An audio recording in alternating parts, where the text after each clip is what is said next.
Donc salut les amis, c'est Steph, bienvenue sur la chaîne Manga Critique. J'enchaîne du coup, si vous avez vu la vidéo de mon achat manga, j'enchaîne tout de suite, 24 heures après, avec une vidéo de 3 critiques. C'est les 3 lectures que j'ai eues ces 2 dernières semaines, donc voilà. Je vais commencer fort, avec un coup de gueule les amis. Ouais, vous rêvez pas, ceux qui sont sur la chaîne depuis un moment. Junji Ito, je ne fais que de passer de coup de cœur à coup de gueule. Alors là, le coup de gueule, c'est pas vraiment Junji Ito. Lui n'y est pour rien, c'est plus envers Mangetsu, clairement. Pourquoi donc j'ai acheté ce tome Frankenstein 22,90 €. Déjà, il faut savoir que par exemple, Tomie qui fait le double d'épaisseur, vraiment le double d'épaisseur, je l'ai là, attendez. On est vraiment sur le double d'épaisseur, donc là on est à 22,90 €, donc 23 €. Hein. Et là on est à 24,90 €. Ok, donc on est à 25 €. Donc 2 €, là il y a 2 € de différence. Déjà, premier petit coup de gueule. 2 € de différence? Non, je crois pas. Le papier qui a augmenté, la guerre en Ukraine... Non, arrête. Là, il y a 10-20% d'augmentation de prix du papier. Justement, il y en a plus ici. Enfin, ce qui s'est passé, c'est que Junji Ito a pris la cote en France, surtout, et que les ventes sont de plus en plus élevées avec Junji Ito. Et donc, business is business. On prend plus d'argent. Voilà. Donc déjà, là-dessus, Mangetsu, on voit la mentalité. Déjà ça, premier petit coup de gueule, la mentalité de voilà, prendre le plus de pognon possible. Là on est à 25, là on est à 23. Voilà. Deuxième chose. Donc, je commence à lire. Mon collègue m'avait prévenu avant. Donc ça va, j'ai pas eu la surprise, parce que j'ai acheté ça en même temps que mon collègue. En fait, Frankenstein, donc on te vend un roman hein, qui est épais comme ça, les amis. Hein. Et Frankenstein, au final, c'est...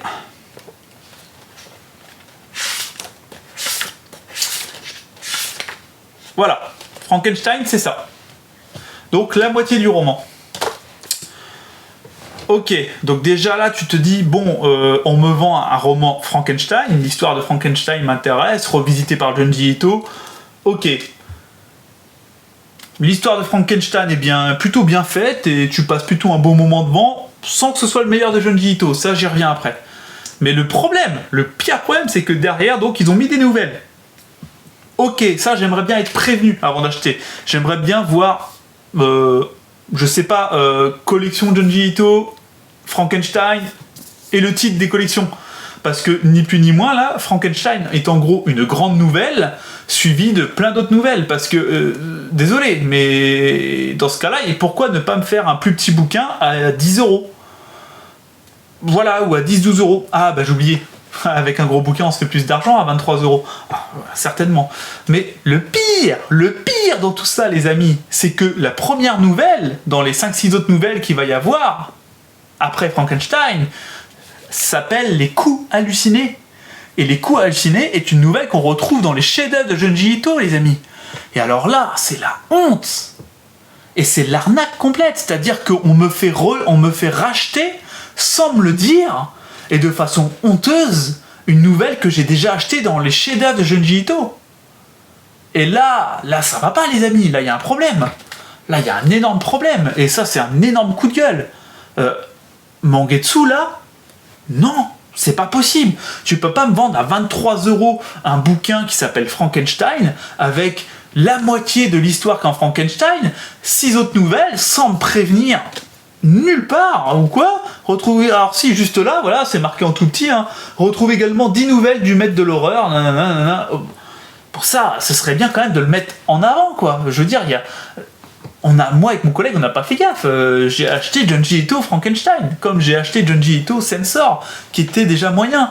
Donc, là, gros coup de gueule, Mangetsu... Je vais rester poli, mais Mangetsu, ça c'est pas à refaire. Mais vraiment pas à refaire. Sinon, moi c'est simple. Je vais rester poli. J'ai eu envie de dire des gros mots. Voilà. Je me suis senti pas respecté. J'ai senti qu'on arrivait derrière moi et que tiens, baisse-toi s'il te plaît. Et boum. Voilà. Ni plus ni moins. Je reste poli, je dis pas le mot. Vous avez vu, je suis très gentil. Donc voilà. Donc je vais vous parler de la nouvelle de Frankenstein. Bah écoutez, en plus de ça, il faut avouer que la nouvelle de Frankenstein, bah c'est pas du grand Junji Ito. Voilà, j'ai pris beaucoup plus de plaisir sur les chefs-d'œuvre de Junji Ito. Il y en a plein qui m'ont plongé dans une ambiance très particulière, etc. Là, la nouvelle de Frankenstein, j'ai eu quand même assez de mal à me plonger dans une ambiance qui m'a fait rêver. Ça m'a pas fait rêver.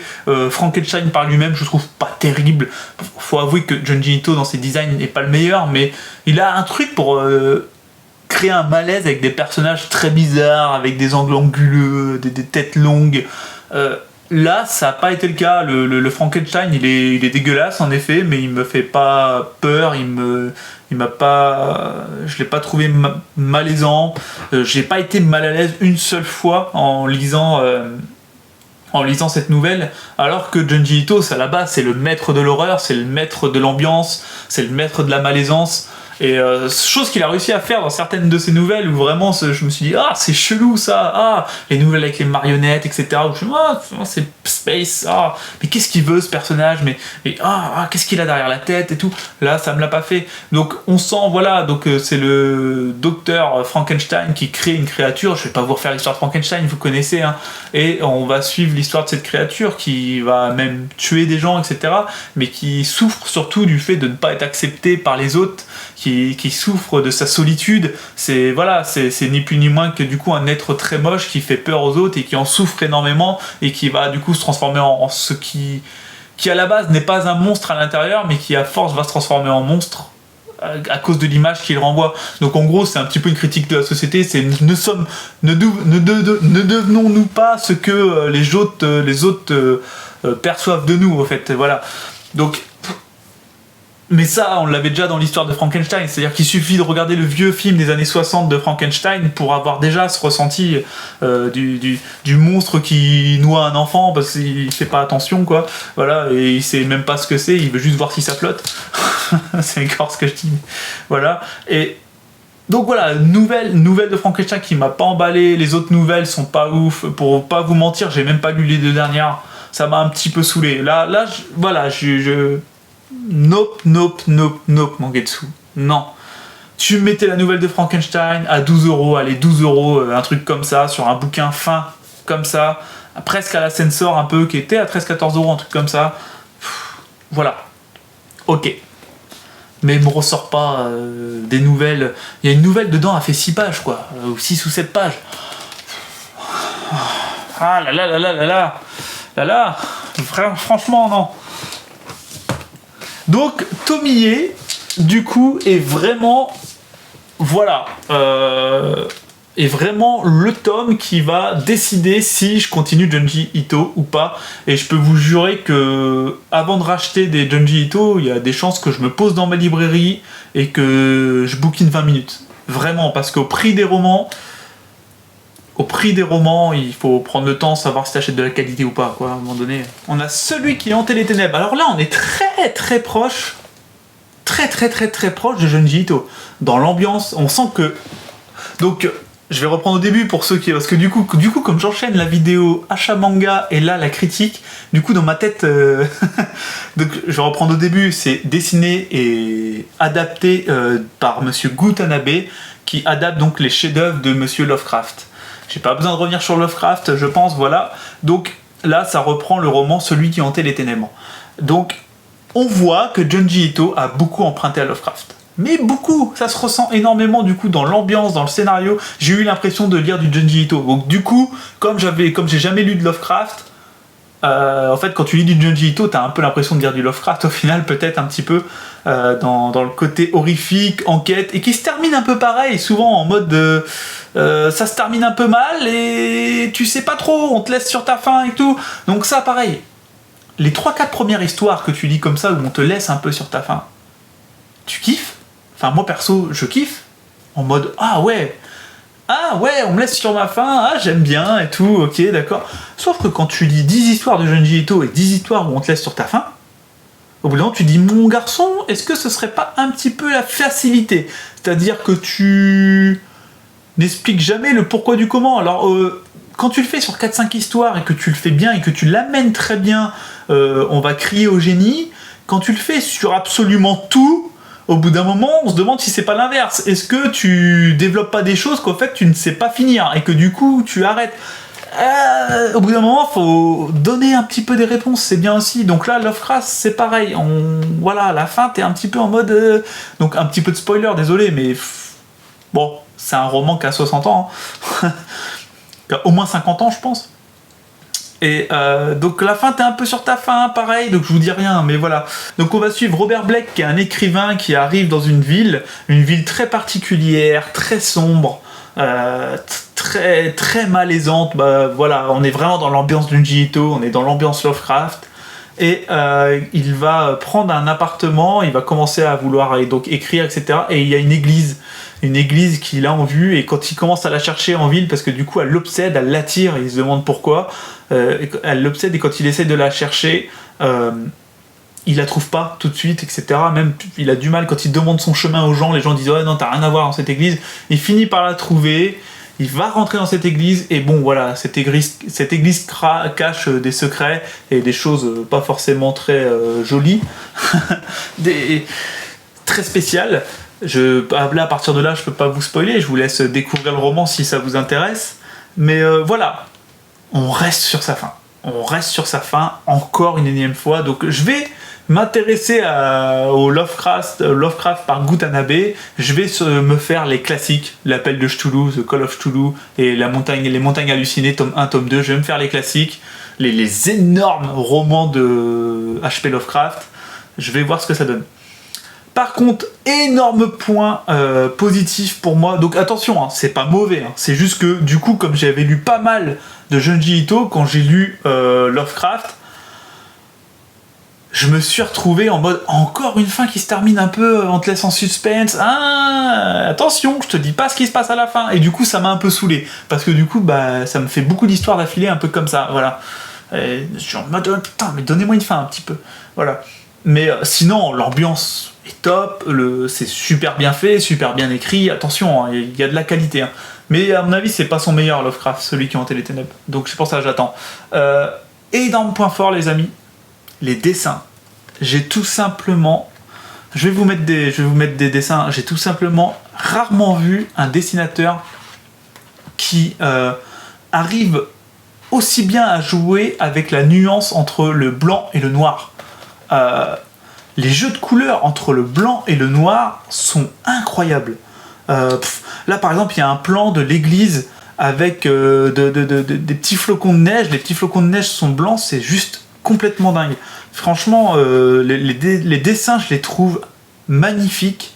Et vraiment, le jeu de couleurs noir-blanc, on est sur du noir sombre, du noir moins sombre et des petites taches de blanc bien amenées. J'ai adoré. J'ai vraiment adoré, là. Gutanabe, le dessin... bravo, quoi. C'est vraiment sublime. J'ai oublié, il y a aussi une petite nouvelle au début. Une petite nouvelle qui dure une quinzaine de pages avant celui qui hantait les ténèbres. Une petite nouvelle de Lovecraft qui a été adaptée. Bon, même level, les amis. Même level. Ambiance sympathique, tu suis, tu te dis ok, d'accord. Et puis tu arrives à la fin, tu fais ok. Ok, donc on est vraiment... voilà, je pense que Junji Ito, il a dû bouffer du Lovecraft toute son adolescence en livre de chevet. Donc, pour l'instant, celui-là, je vous conseille pas. Je vous conseille pas en tout cas de commencer par celui-là. J'ai jamais lu les autres. Je verrai ce que je vous dis. Voilà, si les montagnes hallucinées, l'appel de Cthulhu, c'est du lourd, je vous dirais, bah oui, je vous le conseille pour compléter la collection, tu passes pas un mauvais moment non plus dessus et tout. Par contre, genre, acheter juste ce tome-là pour acheter ce tome-là et passer un bon moment devant, pas plus que ça, les amis. Et là, on arrive, mes amis, sur mon 5e coup de cœur de l'année. Il n'y a pas à chipoter, c'est mon 5e coup de cœur de l'année, les amis. Voilà. Les Arsène Lupin, réédité par Kurosawa, donc j'en ai parlé dans mon achat manga juste avant, à 7,65€ le tome. Donc là, c'est les 3 premiers tomes qui reprennent les romans de Monsieur Maurice Leblanc. On a 2 autres tomes, Arsène vs Sherlock Holmes, donc Herlock Sholmes, sont les 2 prochains tomes qui arrivent là au mois de juillet, donc je me les achète et ce sera lu tout de suite. Bon, je vous en ferai pas de critique parce que je pense que ce sera sur de la même qualité. C'est un pur plaisir, les amis, un pur plaisir à lire. J'ai adoré. Arsène Lupin est un personnage absolument excellent. Donc on est vraiment sur le principe du personnage, c'est un peu la mission impossible, hein. Le personnage qui se grime tout le temps, qui se déguise tout le temps pour réussir ses coups. Donc c'est le cambrioleur, le gentleman cambrioleur, pour ceux qui ne le connaissent pas, hein. Ce serait abusé de pas connaître Arsène Lupin quand même, qui est genre le personnage culte français de la même époque que Sherlock Holmes, etc. Enfin, on l'assimile souvent à Sherlock Holmes, mais pour moi c'est du même gabarit que Sherlock Holmes et Hercule Poirot, quoi, Arsène Lupin. Voilà, sauf que c'est le penchant maléfique, quoi. C'est le voleur, le cambrioleur. Donc il se grime tout le temps, il se maquille tout le temps pour réussir ses coups, mais du coup toi tu le sais pas, et t'es tout le temps en train de dire attends, c'est lui ou c'est pas lui ou pas, voilà. Donc déjà il y a ce côté-là, il est super addictif, en tout cas pour moi. T'as toujours des coups et tu sais pas comment il a fait pour s'en sortir, pourquoi il fait ceci, pourquoi il fait cela, tu te poses toujours 10 000 questions en lisant. Vraiment, c'est super bien ficelé, super bien fait. Donc ça, c'est le scénario de base de Monsieur Maurice Leblanc, hein, l'auteur de base des Arsène Lupin, puisque c'est une adaptation des romans. Donc les coups d'Arsène Lupin sont super bien pensés et t'es vraiment heureux de savoir à la fin, ah ok d'accord, c'est comme ça qu'il a fait, ok, pourquoi il a fait ça, ok, c'est pour ça qu'il a fait ça. C'est vraiment une petite tuerie. J'ai dû mettre 3-4 jours pour lire les 3 tomes alors que je travaillais. En général j'ai un rythme de lecture plus bas quand je travaille, donc vraiment voilà, pour que à midi je mange et à midi 20 j'arrête de manger et que je sois déjà dans la lecture du tome, je peux vous jurer que ça veut dire que c'était attrayant et que j'avais envie de retourner dans l'univers. Ça faisait un moment, voilà, c'est 3 tomes, je les ai lus et j'avais envie de retourner dans cet univers à chaque fois. Et je suis pressé d'y retourner le mois prochain avec les 2 autres tomes. Donc ça, je vous le conseille fortement. Parce qu'en plus, j'ai pas vu grand monde l'acheter, mine de rien. Je pense pas que ce soit des mangas qui fonctionnent à fond. Il n'y a pas 10 000 personnes qui les achètent, les Arsène Lupin. Et c'est vraiment très bon. Si vous aimez, bien sûr, le côté thriller, enfin pas thriller, mais le côté policier, enquête, savoir comment ils vont résoudre cette affaire, etc. Voilà, et en plus, bon là on est du côté du vilain, bah après c'est un bon gars quand même, Arsène Lupin, mais... Ah, un bon gars, des fois il est à la limite, hein. Il y a un petit côté, il y a vraiment un côté Mérine.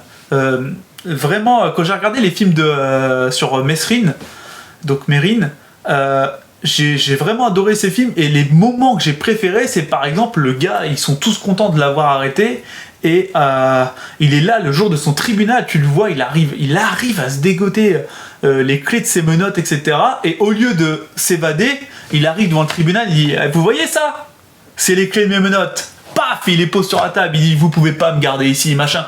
Et vraiment, Mérine, c'était Arsène Lupin, quoi, des temps modernes à l'époque. Bon, en beaucoup plus méchant, parce que Mérine, faut pas oublier que c'était un tueur, etc. Il a tué des gens quand il a cambriolé les banques, etc. Voilà.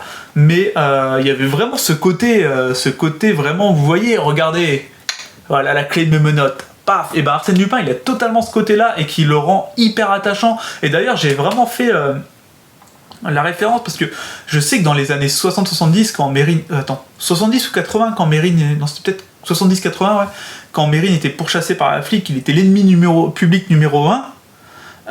Les Français l'adoraient. Il y a beaucoup de Français qui soutenaient Mérine. C'était le mec qui volait les banques, qui volait les puissants, et les Français même se fourvoyaient quand il tuait des gens. Ah non, bah il a pas fait exprès, quoi.